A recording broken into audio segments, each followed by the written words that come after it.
More changes, and good ones at that, for Medicare Part D in 2025. Stay tuned. Hi there. As always, please remember to like and subscribe. And of course, if you have any questions whatsoever, you can reach us at the number on the screen. We are licensed nationwide, and there is no charge for our services. And you can reach us in the comments below.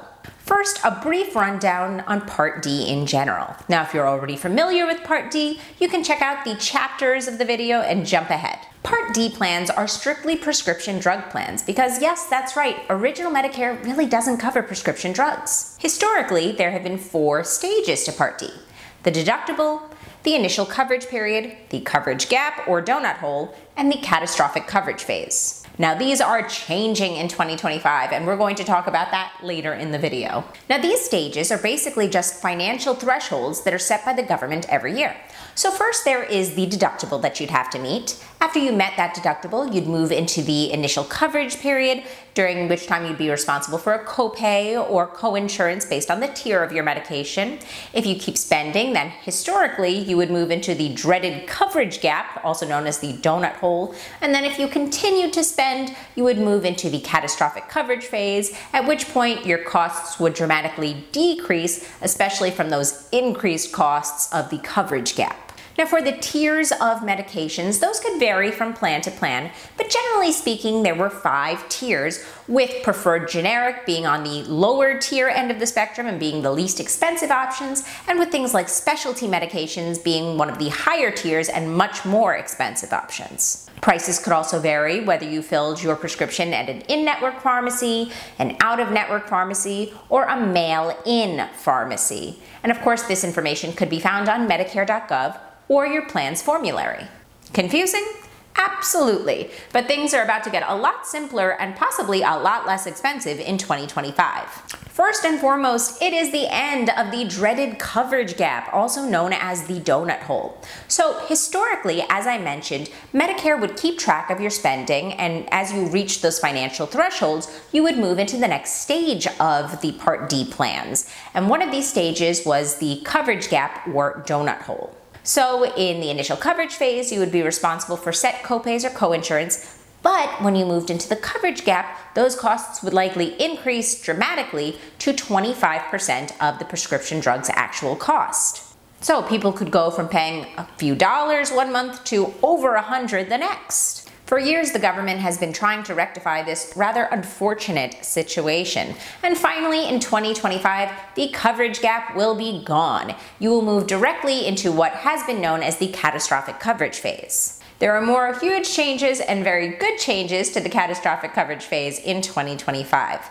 So, in years past, as you reached the financial threshold that pushed you into catastrophic coverage, then your costs would dramatically decrease from that 25% to that 5%.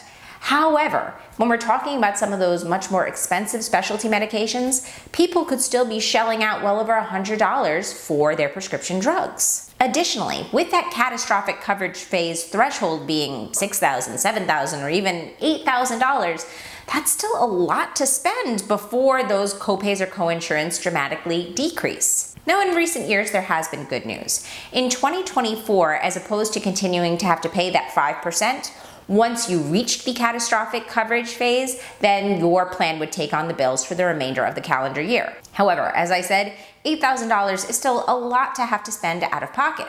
So in 2025, that $8,000 has actually now dropped to $2,000. So to summarize some of these big and very important changes, in 2025, once you've met your deductible, and more on that later in the video, you'll move into the initial coverage period. During this time, you'll be responsible for a copay or coinsurance determined by the tier of your medication. And then as Medicare keeps track of your spending, if you reach $2,000, then your plan will pay the bills for your prescription drugs for the rest of the calendar year.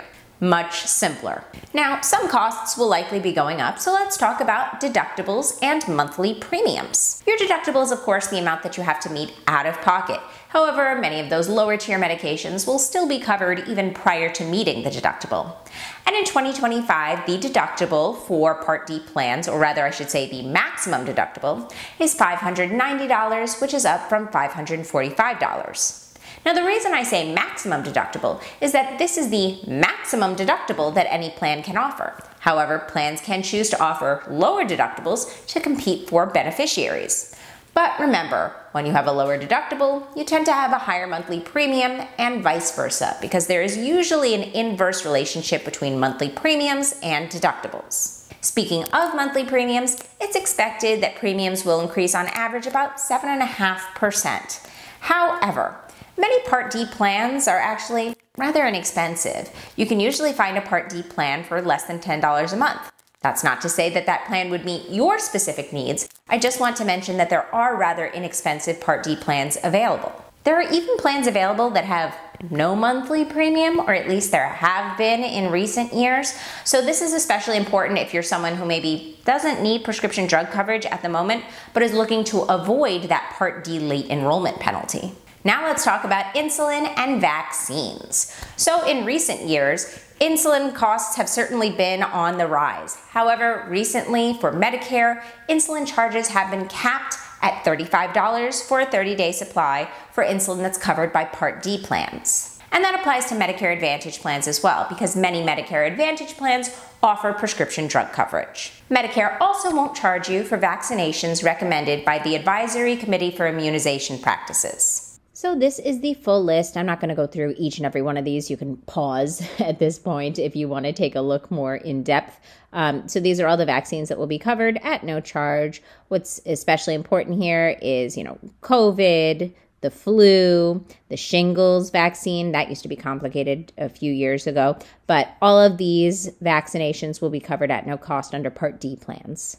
You probably know that it's recommended to take generic whenever possible to lower prescription drug costs. But sometimes there just isn't a generic available. And this is another big change coming to Medicare, because now Medicare will be able to negotiate prices with some of those higher cost prescriptions that don't have alternatives.